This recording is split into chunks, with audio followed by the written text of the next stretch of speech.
సాంఘిక సంక్షేమ శాఖ ఆధ్వర్యంలో నడుస్తున్న హాస్టల్స్ ను food commission chairman Vijay Pratap Reddy ఆకస్మికంగా తనిఖీ చేశారు. విద్యార్థులకు సంబంధించిన అంశాలపై అభిప్రాయాలను అడిగి తెలుసుకున్నారు. వైఎస్ఆర్ కడప జిల్లా బద్వేలుపట్న పరిధిలో సాంఘిక సంక్షేమ శాఖ వెనుకబడిన తరగతుల వసతి గృహాలు, గురుకుల పాఠశాలల్లో తనిఖీలు నిర్వహించారు. విద్యార్థులకు మెనూ పాటిస్తున్నారా, సమస్యలు ఏమైనా ఉన్నాయా, ఇటువంటి వాటిపై విద్యార్థులతో ముఖాముఖి అడిగి తెలుసుకుని వాటిపై సంబంధిత అధికారులకు సూచనలు చేశారు. ఈ కార్యక్రమంలో SWO, ఆయా వార్డెన్లు, ఫుడ్ కమిషన్ సిబ్బంది పాల్గొన్నారు.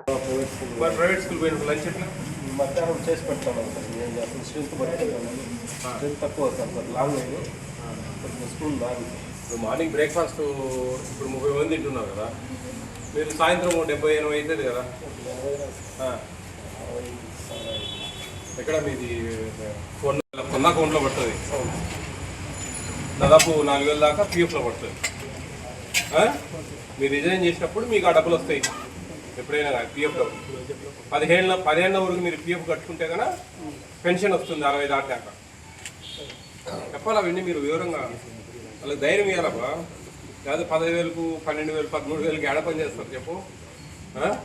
మీకు 17,000 వస్తుంది బాబు, 4,000 మీకు సేవింగ్లో ఉంటుంది, ఇబ్బంది ఏం లేదు. 10 ఏళ్ళు వాళ్ళు ఇబ్బంది పెట్టకుండా మీరు జాగ్రత్త.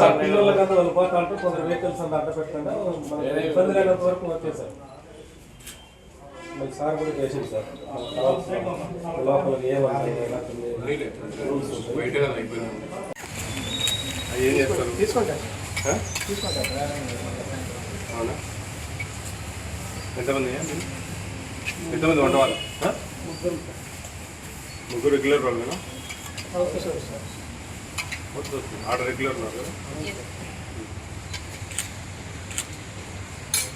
ముగ్గురు అవుట్సోర్సింగ్ వాళ్ళేనా? రెగ్యులర్ వాళ్ళు అప్రూవల్ లేదా? ఒక వాచ్మెన్, 2 వంట వాళ్ళ. కమాటి కూడా అవుట్సోర్సింగ్. ఎంత? 15,000. ఎంత జీతం? 4,000 అకౌంట్లో పడుతుంది. PF అకౌంట్లో 17,000 అని చెప్పాలి. చెప్పలేదా వాడు?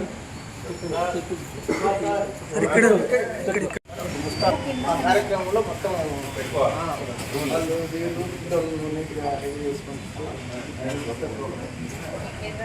షోరూమ్ తెరవండి.